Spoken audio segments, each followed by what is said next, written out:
This is episode number 320 of the InnerFight podcast with Anna Roberts. Welcome back to another edition of the InnerFight podcast brought to you by Smith Street Paleo. Remember, hop over to iTunes, rate and review the podcast, and we will send you a bag of Smith Street Paleo goodies. No matter where you are in the world, thanks for tuning in. Let's jump into today's show. Welcome back to another episode of the show. Welcome back to an old friend of ours and a previous podcast host of the InnerFight show. Anna, I've got to get this right. This is the second time. I didn't screw up the first time. Anna Alcasmi-Roberts, recently married. Very much congratulations, Anna. Thank you very much. And welcome back to the show. Hi, it's great to be here. Andre, I like your smile. I won't say it. Anna, talk us through not how we met, because that's actually quite a funny story. Yeah, it is. When you called me up, and she called me up one day. I'm going to tell it before. This is how I was going to open the show. She called me up one day and she said, I hear you guys are into fitness. Do you want to come on the show, on the radio show? She was working at the radio You at the were time. hassling me on Twitter. And we were like, yeah, we'll get on. Like, we just thought it'd be awesome to get on this Dubai 92 and we'd be super famous and stuff. And she called up and it was like the night after the Grammys or something. Yeah, and the trivia was all around celebrities. Trivia show around celebrities. And me and this other friend of mine, and we're like, we had no idea what was going on. We had no idea who'd won what at the Grammys, and you were asking questions and we're literally trying to Google it. And she's like, guys, are you there? Can you answer? It was very surreal. But and look where we ended up today. Look where we ended up today. Mate, give us a little bit of a background, because back then you were working in the radio. You're now not working in the radio. You're into a new life, a different life. Talk us through what you used to do and then lead us into what you do now. Okay, so a bit of background on me. I've been in broadcasting for 10 years, so TV and radio. I am very lucky. I found my passion while I was at university, in fact, back in New Zealand. And I fell into radio and it really gave me my voice. I'm an introvert by nature, so I never really would put myself out there, risk averse, and would avoid crowds. But radio and the power of that medium and the power of broadcasting really brought me out of my shell and led me back to Dubai. I grew up here, so I'm a long, old school Dubaian, like you are as well. I've been here for about 23 years now. Jail sentence accepted. Yeah. And so I worked in radio full-time up until about 2015. Yeah. And then for a few different factors, and we can go into each of them in a little bit, I decided that I didn't want to pursue radio full-time. I dropped back to being a freelancer and doing some freelance TV work here in Dubai and started up my own company, Nudge. So that was September of 2015. Nudge. N-U-D-G-E. That's right. Just Give a gentle me nudge. Nudge. Yeah. Gentle nudge. Cool. Let's carry on. And so Nudge is a communications advisory and training platform. So we do public speaking, media training, personal branding. And I'm looking at launching shortly my online courses. And that's what I've been focusing on for the last 6 months. My belief is that, and I saw this firsthand at the radio, was we would have CEOs and business leaders come in who had really, worked their way up the ladder. And they would go through that PR sort of hamster wheel that you have in the corporate world, where they would, get all of this PR training, get all of this media training, but all of the, startups and all of the entrepreneurs wouldn't have access to any of that sort of training. And I could see it when they came into the studio, how nervous they were, how they couldn't really articulate exactly what their business ideas were, and therefore they were missing out on clients. And I thought, why are they missing out on this type of training? Because communication is a learned skill, just like you teach here at InnerFight. Anyone can learn how to communicate better. Yeah. And I had learned to communicate better because of my years of experience and because of my communications degree. And I saw so many people were missing out on that. And nowadays, you look at the way that we set this up, we all speak over text. It's not verbal communication anymore. Yeah. Everything is WhatsApp, it's Twitter, it's emails, it's text messages. So nobody actually picks up the phone and calls anyone.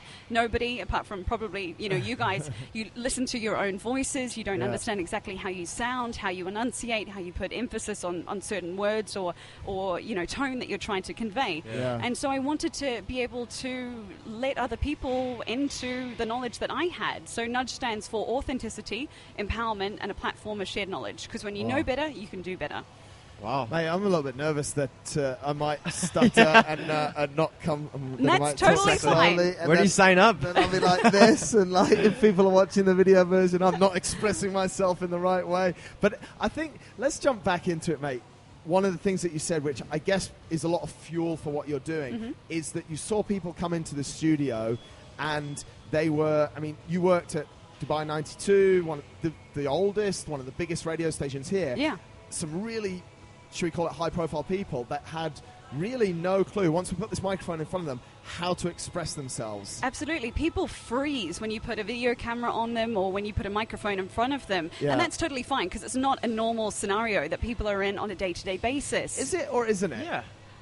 Well, nowadays we have social media, so we have the power to pick up our phones and to turn that camera around, and we can see ourselves, and we can make a judgment about, whether I want to post that, do I like that angle, and we can self-edit. That's totally fine as well, but when you are crafting a message to a mass audience, you need to let some of that go, and you need to be comfortable with, like I am now, with exactly what my messaging is, what I'm trying to convey to you. Do you think that sometimes when the message is somehow crafted for them or basically written on you come as the CEO of a company, I have to have and we often hear it, let me put my CEO hat on, and okay, this company stands for blah, blah, blah, blah, blah, blah, blah, and I get super nervous. But if I ask you, what do you stand for, you say, I'm Anna and I like X, Y, and Z. So how do we mold these two together? Absolutely, and that's one of the aspects of Nudge is authenticity. So you can't be someone naturally who you're not. It's just not going to work. You can probably fake it for a little while, but after some time, people are going to want to break out of that shell. So you need to grow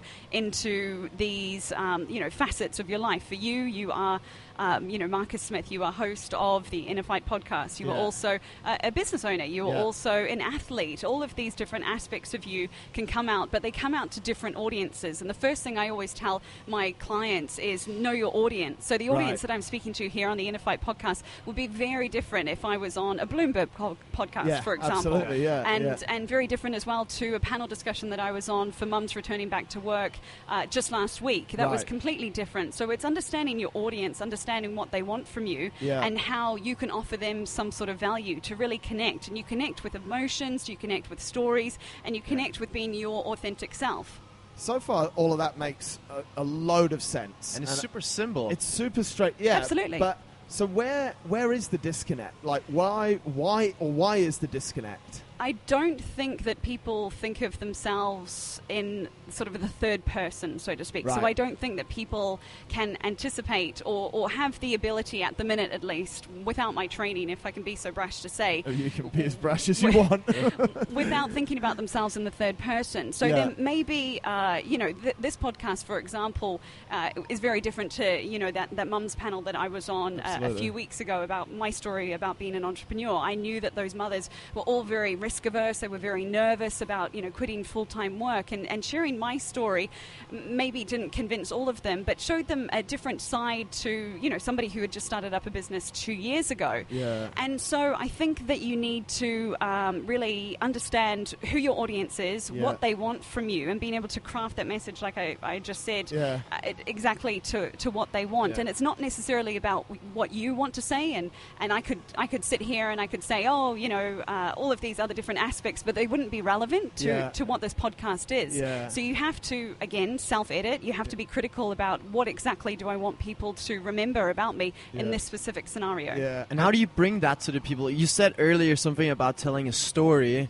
rather than just telling information. Tell us about that. What's the power of telling a story? So telling a story enables you to use emotions, and they're the biggest way that we connect between each other as humans. So regardless of, our various, we're not the same gender, we don't come from the same country, we haven't had the same experiences here in Dubai, we do different things in different industries. So you would think off the bat, okay, it'd be really hard, maybe, Andre, for us to connect. But perhaps I could tell you a story about how I've struggled through, different health difficulties and chronic fatigue. And that may be something that you can resonate with a lot of your clients that you've worked with. And so using emotions to convey experiences that I've been through allows us to create a shared platform of knowledge. And so there's a better understanding between us. And that's the easiest way. You'll often see it in documentaries and movies. It's always those emotional heartstrings that people pull on or push to be able to create that real spark and that, wow, I really understand what he's saying. Right. And so that's the easiest way to be able to craft a story, use emotion, and use your own experience, because it's happened to nobody else apart from you. So you have that unique ability and that unique insight to be able to share. So you're sat in the radio station. You pretty much went to the radio station when you got back to Dubai as a rookie. Yeah. I would say a shit kicker, but that's probably sounds. I was a producer, You were sort of, I remember you saying, I run around, I do this, I run around, I do that, and so you go from that, you go from almost being frustrated that people aren't well trained, aren't ready to come on air, and you're having to do it, and you're taking all these simple things. How do you then transfer that into that being your job? Because if you say to me or Andre, the things that we've just spoken about are very simple. And maybe we are able to express ourselves. Maybe we are able to talk. But a lot of people would not think about it. I know how to talk. But we all know that these CEOs go up on stage and just dribble on. Completely. So how do you take that? And what does it take? Because I think it takes a lot of balls.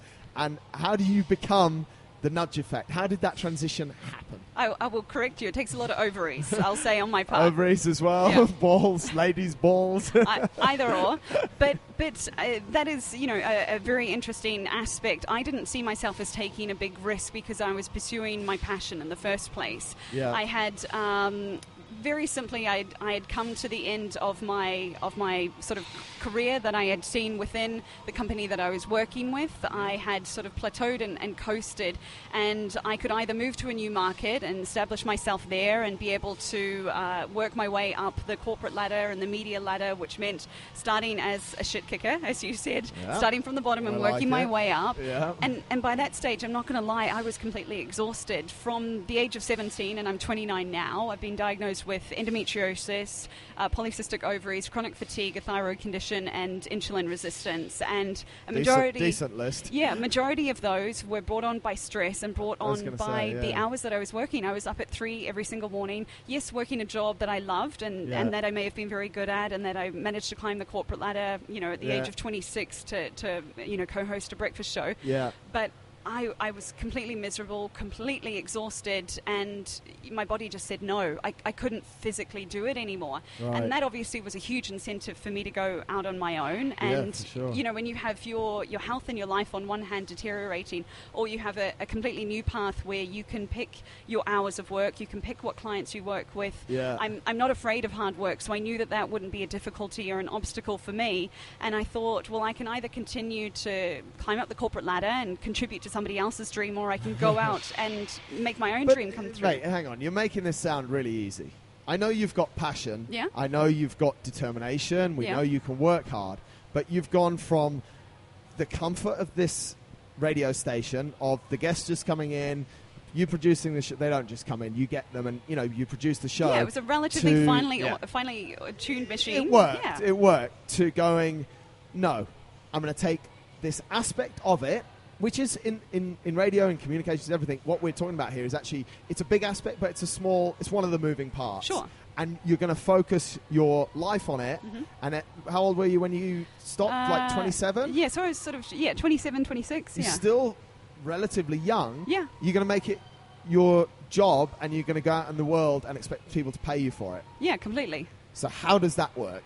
I took a lot of balls, a lot of ovaries. I didn't know. I don't come from a business background. I had my dad. Even another thing. Sorry, but another thing against you. Completely. And I could have sat down there and listed all the things against me. Yeah. And there is always a reason not to begin. There is always a reason not to start and to put it off tomorrow and to think, I'll just save up one more year's worth of salary and then I'll have a bigger nest egg, because I put all my money into the business. Of course. I had 30,000 dirhams, and that's what my trade license cost me for my first year to establish. And I put all 30,000 dirhams into it. So I had to earn money. Yeah. But I'm also someone that graduated, you call me a millennial, whatever you want, I graduated in the middle of the recession. Yeah. So I built up for 4 years doing my communications degree, graduated top of my class, I ticked all of the boxes, I did internships, I've already, I started working in a radio station when I was 18. Mm-hmm. I did all of the things that you should have done to get a job, and you graduate at the end of 2008 in the middle of the global financial crisis and no one has a job for you. And that in itself is, but I played the part. I did what I was supposed to do, and society didn't pay me back. My career didn't start. So I for 2 years I worked on private motor yachts, because rich people don't feel the recession, and I cleaned toilets all around the world, in the Caribbean, in Ibiza. Do they smell nicer in the Caribbean, those toilets, or does it just... Everyone's got to go to the toilet at the end of the day. That's what I'll tell you, But this is the harsh reality, is that my father has, loads of degrees under his belt and and had a long, continuous career in education. Things have changed now. The corporate world isn't what it used to be. It doesn't guarantee you safety or security, and I learned that before I even had, a chance to work in the corporate world. So I knew that that wasn't necessarily the answer, and that something else had to be better. Yes, I wasn't married at the time. I still don't have any children. I didn't have any children at the time either. That hasn't changed either. Could have, yeah. But I was relatively free to move around, and we spoke about this before I even started Nudge. I was thinking, bugger this, in Dubai, I'm going to leave and go somewhere else. But I knew that wasn't an option either, because my problems or my difficulties with work, with my working hours, would always follow me. That was something that I needed to correct and to be able to establish boundaries myself. Yeah. And so I thought, I've built up this network, this contact base. Dubai is my home. Let's give this a go. Because I had nothing to lose. I honestly, I had nothing to lose because I had that previous experience. Yeah, absolutely. For the people that do have kids or are in marriage or do have a mortgage and all these things, taking big risks like this, what does it take? I mean, for you didn't have much to lose, and maybe these people have a little bit more to lose since they have kids and a lot more responsibility. What are the best pieces of advice you can give to these kind of people? Definitely to start small. I think that everyone can have some sort of hobby or evening or weekend time to be able to put aside to growing a business or inquiring. Just even start reading some books. I just finished Tim Ferriss's 4-Hour Work Week, which has been around for years now. It's not anything new. And there are plenty of titles that Marcus can recommend as well. That just sent one to a friend. Oh, there we go. Okay. Multitasking. Yeah, absolutely. But there's plenty that you can read and to take from, YouTube, Google. If you don't know how to write a business plan, there are plenty of outlines out there. There are plenty of people that you can talk to, ask for coffees. I used to do this as well with Marcus, but I wouldn't take the piss with his time because that was the other thing. Can we say that this is sort of the difference between knowledge and education? Yes, a little bit. I think that there's nothing wrong with doing a business degree. I personally didn't do one, and I didn't sort of see any benefit in me going back. Sorry, to go back, your degree was in mass communications. Yeah, in communications. Right, yeah. Cool. Yep. So I think that's great. My sister did business and marketing at university, but I think that the ability that we have now on the internet to be able to establish, an e-commerce platform, to be able to share your knowledge through blogs or through podcasts like this, there are so many opportunities. Yes, it's just picking the right one, but it doesn't take a lot of research on the internet. A few hours of Googling, if you have, an hour or two free on the weekend, or stop watching the TV series. Put down the chocolate, or say no to the ladies' nights. Yes, there's so much stuff that we can fill up in our lives. Yeah. It's up to you to prioritize. If you want to just spend a few weeks, inquire about it, and if you think, oh no, bugger this, it's not going to work for me. Yeah. It's really not that hard if you want to make it work. Yes, excuses are so easy. And I could list a million that I wouldn't come on this podcast. Yeah, I could have listed a million that I wouldn't have started, at InnerFight, or a million that I wouldn't have flown across to France and worked on private motor yachts for 2 years. Yeah. But excuses, risks, they're always going to be there. It's just up to you whether you want to, take to it with a loaded gun or turn and run. So you've made the decision. I'm going to leave this radio station behind. This, to all intents and purposes, this most glamorous career. Everyone wants to be a radio star, right? Everyone loves having that microphone and 300,000 people listening to them. And you're like, no, I'm out. Yeah. I'm going to do this thing. How did you start? So I started by talking to my dad, because my dad's been in the sort of academic world and also in business for quite a long time. So I turned to the resources that I had at hand. I Googled a lot. I did an online course with a woman called Marie Forleo, who's based out of the US. She's sort of like a Gary Vaynerchuk type of personality, but she does online courses. Right. I invested in that. It was 8,000 dirhams at the time, and I started with that actually 3 years before I even started my business, because I wasn't too sure what I wanted to do. Right. But I invested in that as an educational investment for myself. Yep. And then I had a friend who recommended that I work with a life coach and a business coach called Mick Todd. He's part of To Be Limitless here in Dubai. Right. I sat down with him. I met with him. I cried openly. I was so miserable in my current situation. Yep. And I didn't know what to do. And he said, I can sit down with you and we can go through this over 12 weeks. And so I made that investment as well, because I am a true believer, and I actually read this in Tim Ferriss's 4-Hour Workweek recently, is that you can increase your strengths by an incredible amount if you focus on them, rather than trying to increase your weaknesses where you can only make a marginal improvement. And my strength has never been numbers, it's never been sort of forecasting or scaling, but my strength has been communications, and it has been working on my curriculum and my teachings to my clients. So I focused on that, and he helped me with the business side of things. Wow. So how when you, aside from those sort of points of support that you went to, what did you think you were going to, because you need to sell something. So at the start, what did you think you were going to sell? So you've got your thoughts in line, you've got your dad, you've got your business coach, you've got your, now you need money. Yeah, completely. What are you selling? I sold everything I could. I started to do PR consulting because I had done a little bit of small-scale PR stuff. I started to do social media. I was also emceeing and hosting events because I do that for a living. I was freelancing TV and radio, and then I was also trying to hustle clients as well to try and get people through the door, to get testimonials to actually prove that my methods worked. Right. And I actually ended up, within the first year, I sacked all of my PR clients that I had, much to their sort of worry and dislike. I sacked my clients because I didn't enjoy the work that I was doing, even though we were getting great results. But two, as well, it wasn't where my passion lies, and it was taking away from me trying to get more clients on board to do one-on-one training. As I mentioned, I'm an introvert as well, and so I tried doing large group trainings, and yes, I still do that for corporates or for people that have a shared common goal at the end of it. But for me, the sort of mass public speaking workshops or media training workshops, everyone has a different outcome that it's just far too hard to manage. And I know that I'm far better to my clients when I'm one-on-one, which is why I offer that as a premium service and a premium offering, because they get the best out of me. Yeah, right. So you sort of start out on that way, and you did a lot of stuff that you've now said that you've fired those clients. I love that. You normally fire staff, but sometimes you just want to fire clients because things are so cool. Sorry, but what I'm trying to get to, Anna, is when you leaped out and you had a vision, and the tools or the activities that you thought were helping you to get that vision, they've changed a lot. You did things on day one that you don't do now. Yeah, and that's... Why is that, and how do things... Is it a solidification process? Is it really understanding over the last 2 years who you are, and is it okay to evolve? Give us some of your thoughts on that. So I know that a lot of people, when they start a business, or especially here within the Middle East, they'll start something small, and there is so much investment that needs to be done with business licenses and trade licenses and visas that they'll go down the VC route, and they'll want to scale really quickly and then bring investors on board.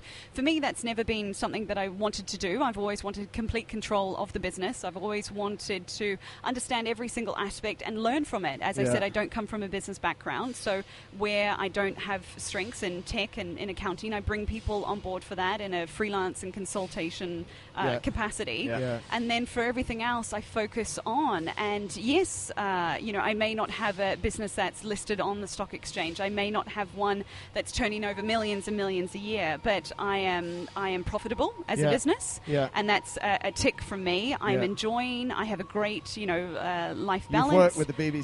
You've worked with Standard Chartered Bank, and if people are collecting names, they're quite big ones.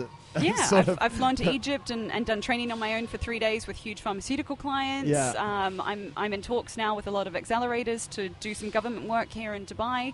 The sky is my limit. I've got a lot of aspirations that I want to get to, but I know that it's a marathon. It's not a sprint. Right. And for me, I had certain goals that I wanted to reach by having my online courses launched within the first 3 years. I'll have that done by my second anniversary of the business. For me, I'm meeting the targets that I want to. Success is different to everybody else. Success for some people, we're getting to, really, isn't it? Success, for you is very different to what it is for me. And my measurement of success may change in another year when I get to that 3-year mark. So as an early business entrepreneur or a business owner, are you comfortable with changing how you measure success as you go?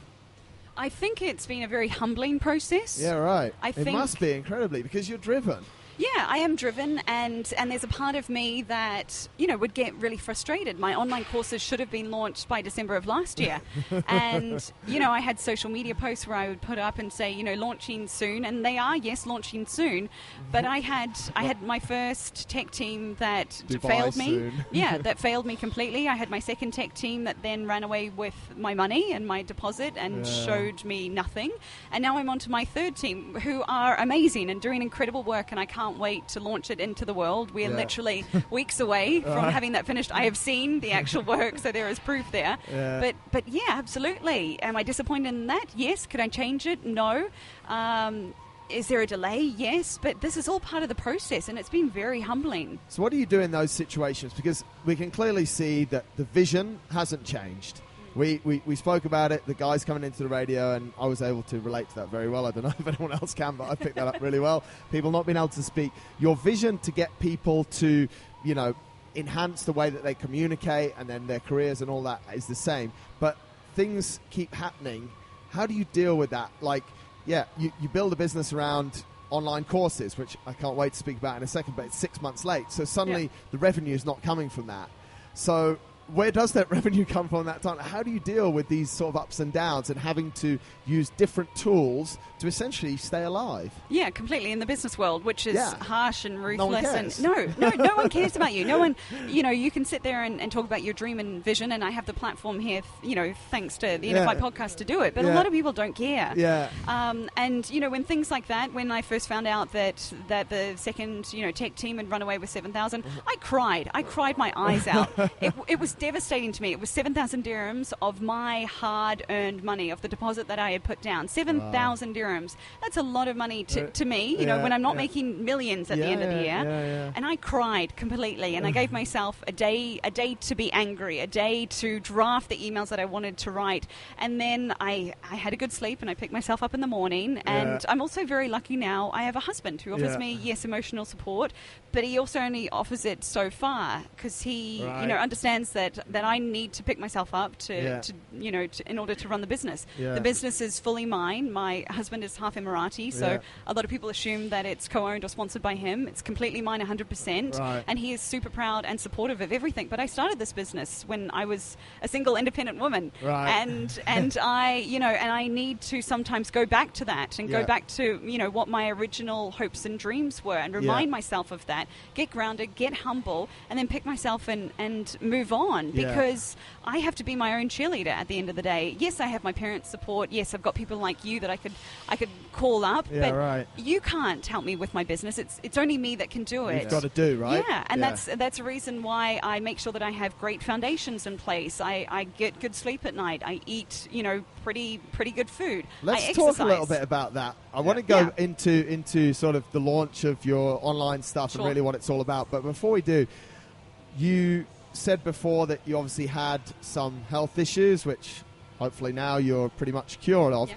You do take a lot of care of your health. Talk to us about the role that health has played and continues to play for you, and not only for you, but I think also for your clients, right? Yeah, completely. And this is one of the things that I did with Mick Todd, was to be able to establish foundations that would make me the best version of me. And part of that was spending adequate time with friends and family, making the time to be able to call and Skype my parents and Skype my family overseas, which I think is something that everyone can relate to here in Dubai.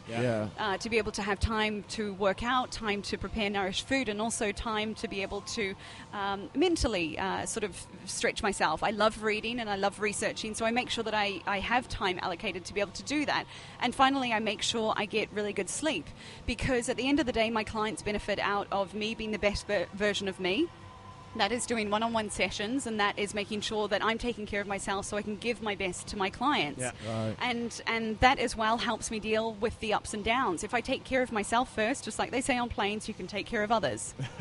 So your oxygen mask first, and then when you put your schedule together, obviously you're in a position where you can, to a certain extent, write your own schedule, although I know you obviously respect your clients. How much will you put sort of health? Does that always come first? I think week by week things tend to change. Yes, there are some weeks where, a day or two may be completely manic, where I'll be out the door at 8 in the morning and won't get back until 8 or 9 at night. And they're not days that I truly love. They're not days that I truly thrive. But sometimes you've got to bend and you have to be flexible with, events that I may be working at night and clients that maybe want to see me in the morning. So I do have to be flexible in that aspect. But I know that is not a consistent, that is not the status quo or the norm for me. Yeah, right. And so you can deal with two sort of hectic days and then go back into your routine. So it's been flexible in that sense, but then also not dealing with the BS of people that completely mess you around and completely push your boundaries, because you have to put up those walls and that framework. You have to say no sometimes. Do you think that routine that you just spoke about, do you think because you haven't had the BS of the corporate world to deal with, do you think you've been able to focus a lot more on that for you personally over the last couple of years than you were before? I see it a lot more in you. I don't know. Looking from the outside, I see that you're sort of focused on just getting your thoughts in line rather than, I think sometimes in the corporate world we're sort of pushed to do things on different people's timelines, whereas and I think society in general, regardless of wherever you live, there are certain codes that people think that you should adhere to, and so I think that a lot of people get caught up in what they think they should be doing rather than doing what is best for them. And I think it's a really liberating mindset change to move from saying, I need to work at least 3 years in this job before I can then qualify for a promotion. And I couldn't understand why, when I was looking at options of moving overseas, I thought maybe I'll move to London, see if I can work in, media or radio there. That would be a really, great option for me to be able to build on the success I've had here in Dubai. But I thought, no, because I'm going to have to put together my CV. You have to, audition, so to speak, with every job that you apply for. And I thought, I've had such a varied background. I know that I have unique skills and capabilities. I know that I am a competent person. And my role that I was in at the minute, I could see that not changing for a fair few years. So I would have to essentially pitch myself to other people to be able to hope that they would accept me and take me in, and I could then join another company to then go back to the same rigmarole of saying, Anna, you're doing the breakfast shift tomorrow, you're getting up at 3 a.m. and not having any control over that. And for me, I thought, no, there has to be a better way. There has to be another way. And I think there could be a lot of people listening and saying, oh, she's dreaming, that's it. It's your worked dream's out pretty alive to me, mate. It's worked out really well for me. And you can sit there and, hate is going to hate at the end of the day, but it's working out well for me. Yeah, exactly. It's very much the entrepreneurial lifestyle. It kind of takes a special personality to do that as well. What do you think is the main characteristics behind an entrepreneur? I think a real entrepreneur, not a not a entrepreneur. Yeah, exactly. I think the stereotypical entrepreneur. I think there's a lot of talk out there. Gary V, loves the hustle, and he does it his way. I couldn't do the Gary V life. Do you think he does it? I want your definition of hustle after as well. I think I think he's got a lot of smart people around him. He has the resources to be able to pull from that. When you talk about crafting a message, he definitely speaks to his specific audience very, very well. So if we just were to pull that apart from a communications perspective, he's bang on point. Is he like that in real life? Could you sit down and spend an hour or so chatting with him? Well, no, because he'd be on his phone and he probably wouldn't be the most engaging person to be with, and you'd probably be really disappointed. But having those 3-minute videos that he posts up prolifically, that's really captivating, and that, it hooks you in. So from that perspective, he's doing what he's doing. Gary can do what he can do. Anna will do, what I do. And as an entrepreneur, I think for me, being an entrepreneur is defining your own success, defining your day-to-day work balance and what your own goals are. And I think it's crafting that life for you, that business and that life. For me, it's my passion, but I also switch off at a certain time at night. I switch off on the weekends and make sure I have the time for the family. A lot of people in the corporate world maybe can relate to that because they will finish work at 6 o'clock and that's it. They won't look at their emails or their phone for another 12 hours until they get back into the office. So for me, it really is creating my life and my business in what works for me and what makes sense for me. That may change as I grow and, then potentially have a family or hire new people or find investment. But for me, it is being in control, being the commander of my own ship in business and in life. Talk to us about hustling. Give us about your- hustling. There's a lot of different definitions out there. We want to hear yours. What's your definition, first and foremost? Hard work, Hard work, yeah? basically. Yeah, I think Yeah. that kind of lays the foundation for hustling. Hard work when you don't want to. Yeah, okay. Sort of like everyone can work hard from 9 to 5 in those hours and when they feel good, but who can work hard when it's late at night and you got to get this stuff done and you want to get a lot of other things accomplished? I think that's my definition of hustle. Yeah, no, and I agree with that. I think to a certain extent, I think hustling is wading through all the mediocre and the jobs that you don't want to do. The shit, I should say, that you need to wade through in order to get to the success. I think it's viewing those small jobs just as important as the big jobs as well. Yeah. But I think that you need to make sure that you're working in a certain direction for a goal and for a purpose, because a lot of people can say, I'm so busy, and I bloody well hate the word busy. I hate it when people say they're busy. What's the name of the book? Another book, read it. Ferris? Busyness. Oh. I think There's it's that called chapter in the... Busyness. I read it. It's all about that. It is interesting because I think I agree with some things you said, and I guess if I was to answer that question, it would always be doing the shit that no one else wants to do. Yeah. And I think I actually wrote an article. Maybe you'll tell me, and you'll definitely have some thoughts on it as well. I was actually going to make a video about this article, but I needed someone to go to a brunch or to various nightclubs and brunches and film footage for me. Right. So I could put it in my article. Because Sounds slightly illegal. Yeah, it is quite. Well, it's not really. I can go anywhere with my smartphone and we can take Shine anywhere. He loves to go to brunch. No, but the point is, to going back to definition of hustle, is that the article was, I built my business whilst we were at brunch.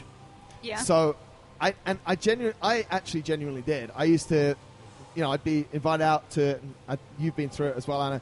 He's still so new and gentle to Dubai, old Andre. He's not. You'll learn. His mindset's a lot different. Let's put it that way. But there's a lot of distraction. Everyone's always going to be asking you to do stuff. And I think if you're going to hustle, then hustle is, to me, it's a little bit different than to you as well. And that's why I just showed you on Richard Branson's thing. It's like, it's been willing to work for a certain period of time, literally not 24 hours a day, but just constantly. Yeah. And I remember when I was setting up my business, like I would work the whole weekend.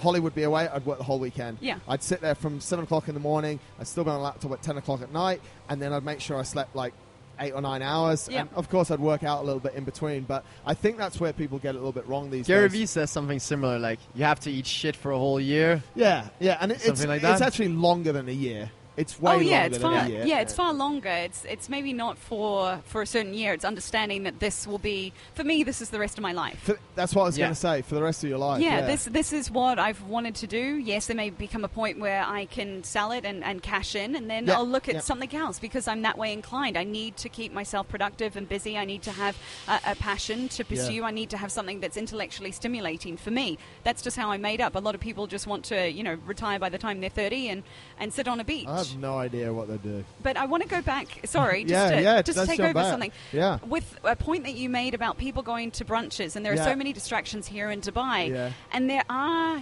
so many different distractions from life, from a shit life that you may have, from a bad boss, from crappy friends that don't really support you, from people that just want to go out and constantly fill you with drink and with music. When we go to nice, the music that I'm talking about. Exactly. Yeah. That's the funniest thing as well. But it's my generation's music you're talking about right there. That's the name. There's nothing wrong. Tom Otton's probably listening. There's nothing wrong with Tomorrowland, but that's once a year, not every weekend. All right.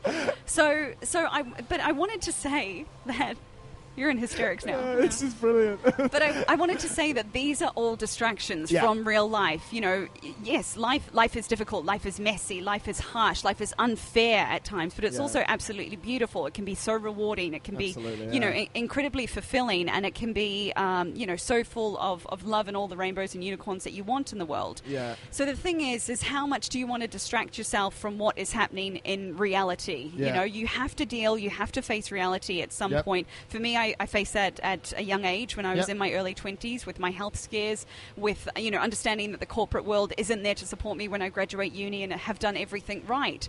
And so facing up to that reality, being honest with yourself, understanding what your strengths are, understanding who you are authentically is then what you can channel to other people, be that in business, be that in entrepreneurship, be that as a public speaker or as a podcast host. But you have to scrape away all of the layers of materialistic crap and the distractions before you can get down to who you really are. And I think entrepreneurs themselves, the successful ones, understand exactly who they are, where they're going, and how they're going to do it. Pretty good summary. That was great. Before we wrap up, let's jump back to, I want to really, because I think that's one of the biggest learnings from this. We've essentially talked in a positive way about a lot of problems that we're facing. You have some solutions. Hop over, guys, to thenudgeeffect.com and check it out.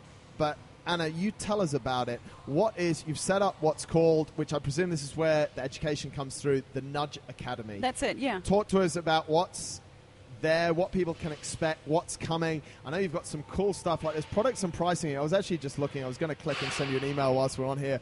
I was going to get this one for you, Dre, for your birthday. Camera ready? She does a package. Camera ready. Answer questions like a pro. Well, I think it's awesome. And it's so cheap. Can you make this more expensive and I take some commission? Just for the idea. We'll talk about pricing. Okay. Yeah. But mate, sorry. Yeah. Tell us all about what is the Nudge Academy. So the Nudge Academy is an online membership-only platform where you go through self-directed video learning. So all the videos have been put together by me. You also have transcripts, audio excerpts, so you can listen just like a podcast to it in your car if you're short on time, because I know a lot of my clients, will travel to and from work and they'll have a half an hour commute. So you can pop one of those on in your car or on your iPhone. You also have downloadable worksheets and reference sheets as well to pull from. And my methodology all centers around a mosaic structure. So it's essentially boxes that you fill to be able to create your media interview that you're going for, or to be able to create your public speaking, your speech that you're going to use, or your personal branding outline. So all of it is very visual based, but I also take you through everything bit by bit and break it all down so you know exactly what you have to do before you move on to the next section. There's also rehearsal techniques. It covers everything from confidence through to what the journalist may ask you, how to manage difficult questions. If you're looking at public speaking, we'll take you through an audience analysis to really understand what the audience wants and how you can give them that. And that's really just the beginning. So we've got the 3 courses which essentially cover public speaking, media training and personal branding. We'll also offer a business bootcamp which will include 2 sessions with myself, one-on-one, as I mentioned before. And then we're also looking at adding on an aspect there for working mums, because I'm starting to work a lot with them, mums returning to work, which is making... What do you do with that? So there are actually quite a few initiatives here. I do, on my own personal platform, I'm AnnaRoberts.com, I do a lot of work around female empowerment and women in business, because as a female business owner, I couldn't find anything that I could relate to. I could read all the FT and all the Bloombergs that I wanted, but it's all by men for other men. So I started creating my own media platform. It's interviews that I've done with other business owners or just articles that I'll share, but it's all around female empowerment and looking at women as being far more online than just fashion bloggers and makeup bloggers. There's space for everyone out there. I thought that's what women did, fashion blogging and makeup. I missed the boat on that one. I must have, But we'll also look at offering what we're calling at the minute making babies a part of your business plan. So being able to incorporate a lot of the e-commerce side of things that I spoke about and being able to start an online business. And then also looking at confidence, so daily affirmations. Confidence for me is a verb, so it's not something that is, that you can't feel or confidence is something that you actually do and that you put yourself out there. So being able to take people through exercises that will see them see results then and there. And that's sort of it in a nutshell, really. That's pretty cool. So it's almost something for everyone to be able to communicate better. Yeah. Because you have covered off a lot of different things there, right? But I think when I think about it from more of a macro position, actually they're tools and skills that we could all do with. Yeah. I believe that if you... Is that right, or am I completely wrong? They all... Because if I'm wrong, just say. No, they are all connected. So my belief at the end of the day is that people shouldn't just be looking at a TED Talk or at, a talk in a talk, for example, or even coming here on the podcast, that it shouldn't be just a solo event, that people should be communicating better on a day-to-day basis. So understanding their messaging and understanding exactly who they are and what they do is then easier to be able to translate that. You wouldn't just wake up and run a marathon, run 42 kilometers. Well, you guys might. I think you've done that before. I've been waiting 44 minutes for you to say this.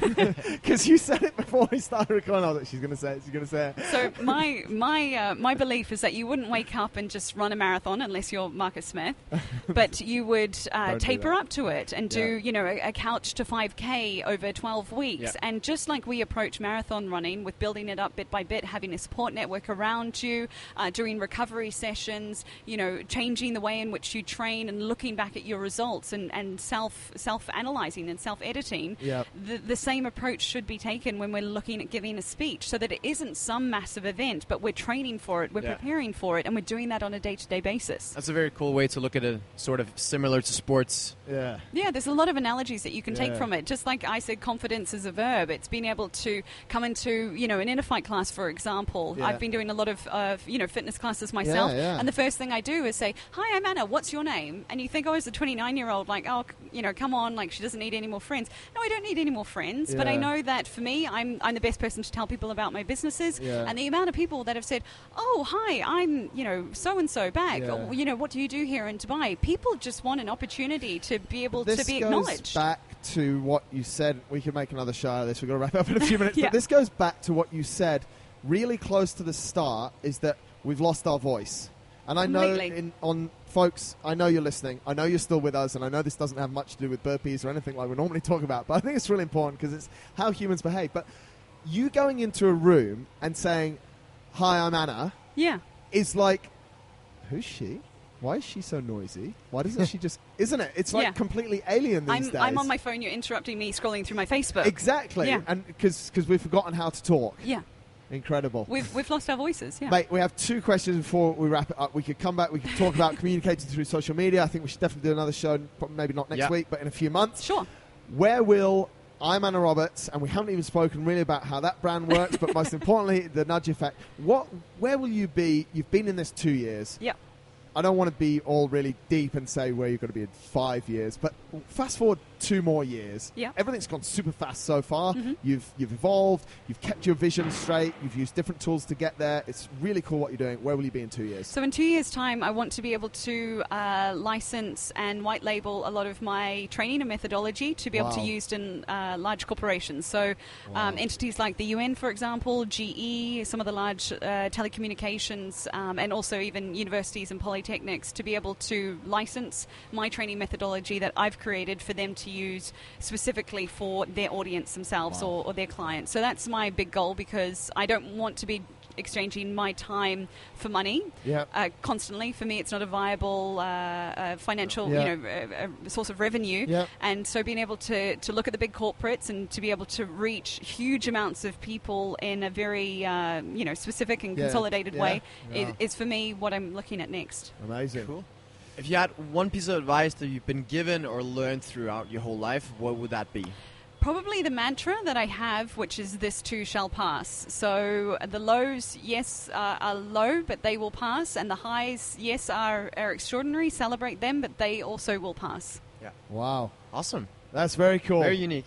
50 minutes, 47 minutes. Thanks for sticking with me. Not at all. Thanks for sticking with us. We interrupt a lot and we don't stay on track, and then we lose each other. And I'm trying to read your website as well and just make sure what you're saying is true. There's a new one coming, so I'm so excited to show you guys. I've actually, since we've been talking, I've subscribed to your newsletter. I've also downloaded the Nudge cheat sheets. Yes. I'm going to go through the 5 ways to deal with the nerves before getting on stage. Actually, I never have those. But profiling your audience, I think, is very important. Yeah. This is a 6-page document. If you guys do one thing after listening to this show today, go over to Anna's site, thenudgeeffect.com. That's right. Click on, hang on, where did I find it? Yes, the Nudge Academy slide there, or tab. So nudgeeffect.com/Nudge Academy. You go download now, and of course you have to give your email address. Like, that's the minimum price. It's very easy, and I won't spam you, and I don't pass it on to third parties. She'll only send you things that you might buy like every few months. Discounts for online courses. There we go. Courses. Yeah.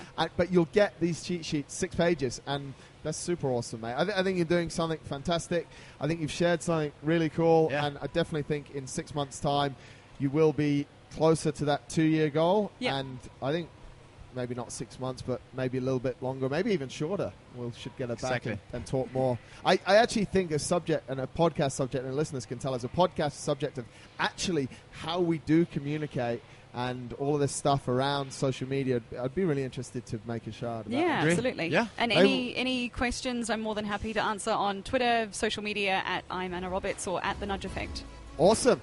Cool. Anna, thank you so much. very much. Thank Are you you. going to change I'm Anna Roberts to I am? No, we won't go down. No, I'm not. I'm not, to answer your question quickly. Keeping it simple. Keep hustling.